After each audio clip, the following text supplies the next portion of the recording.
the 605. Is college football heading towards two big conferences? Also, what will happen to the teams that, in fact, are left behind? It's already two big conferences, and it's a matter, to me, a question of how big they get. I mean, is there an Oregon and Washington in the Big Ten or the SEC eventually? Is there, let's just go with the crazier Kansas? Does the Big Ten eventually want them one day, or whatever? That's the part that I don't know is just how big they get, or if they just stay pat. They just stay pat. That bodes well for everybody. But it's like we were talking with Andy Staples yesterday, and I had the same question as somebody who covers Baylor. Was wondering myself of, okay, what does this do to them in the grand scheme of things? Or, being a smaller school, although they've had a lot of success, how does that hinder them? And when it comes to TV ratings and things like that, and I think actually for their size, they have pretty respectable TV ratings. I mean, for a school that's as small as they are. But I don't think there's going to be suddenly a world where you wake up and it's only these two conferences, schools, and everybody else is just gone or rendered to streaming service only or anything like that. There's just too many people involved. There's too many schools involved, too many universities to sit there and basically eliminate. Because that's how it's posed, right? It's not like ever posed as though there's a lot of different ways it's posed, but one of the more extreme reactions isn't so much how low do these other conferences go. It's they're going to go away basically. And they're not even going to be involved or be a part of anything. And if they are, it's going to be like the XFL or USFL or whatever. And I just don't see that. I've never believed that. It's been a worry for a lot of schools, and I understand why. And even to a certain extent, covering Baylor, I'm like, yeah, man, that would be rough, but I don't see that happening. That leaves a lot of folks out of the equation, no matter how much money you're making. And it also takes away half the college football fans out there. Why do I, as an Oklahoma fan who also covers Baylor, so, if they do well, it's great, but why would I care about the Big Ten championship game if the schools that I follow or root for have absolutely no chance? Outside of just being a football fan, I would like to watch Ohio State, Michigan, but am I going to watch it nearly as intently or as often or as long or even at all if they have no bearing whatsoever on the schools that I follow?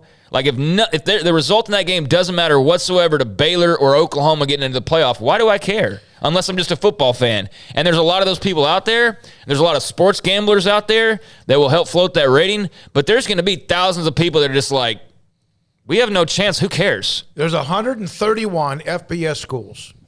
Now, that's outside of the 65 or 68, I think, now that are considered Power 5 or Autonomy 5. So there's 60-something outside of that are FBS schools. Now, I cannot imagine that 75 or 80 schools are just going to compete for something that's... Or become McNeese State or whatever, yeah. And here's one of the things. The gap, and somebody put this on Twitter or on text line, thank you. The gap right now between the Power 5s and the FCS, or the Group of Fives, is a pretty good gap. Although the Group of Fives have held their own at times. And what Cincinnati did was great. And then on top of that, then you go down to the FCS. And then you go down, and it's already kind of divided.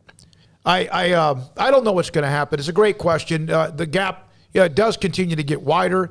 Maybe the gap continues to be wider because of money.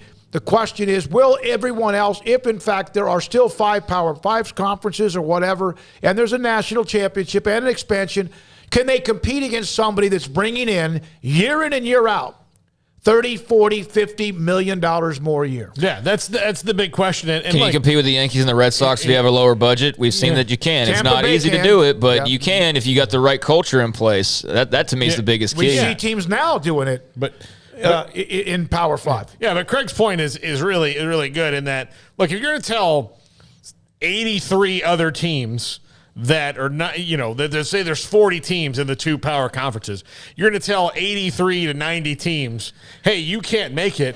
Look, yeah, I understand that's not the gigantic share of the big daddies in college football, but you are killing your own product to try and reinvent something and may never get it back. It's not even you can't make it. It's that you don't matter. Yeah, you don't matter. You don't even matter. You're not even giving you a chance because you don't matter. So you're going to tell that to 2/3 of the schools out there. And I understand they might make 1/10 of the money that the 1/3 that you're going to be focusing on does. But ultimately, I don't know. I have a hard time seeing these two just being by themselves on an island and being so immensely successful to keep floating it without any sort of conjunction or working in conjunction or still allowing for a playoff spot or whatever that might be with, the 80-something other schools that we're referring to.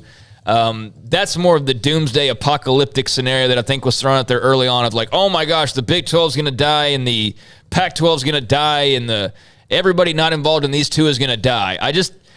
It's a pretty large ecosystem, man. Like, that's taken a lot out of the equation if you suddenly just narrow it down to 40 schools are the only ones that matter. And it might be big money early on, but I don't see that lasting as like continued sustained interest. Because I know for me, I'm as big of a college football fan as there is. And yes, I love seeing the big matchups, and I'm intrigued to see what, this is ultimately going to look like.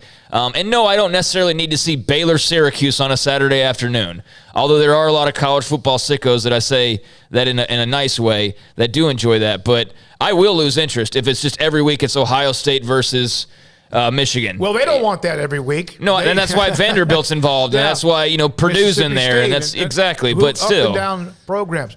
I love Steve the Frog fan. He is a part of this a lot. He goes, like I said yesterday, the big boys will always allow an avenue for the others to have hope. Yeah, and so in You're relationship to that as well.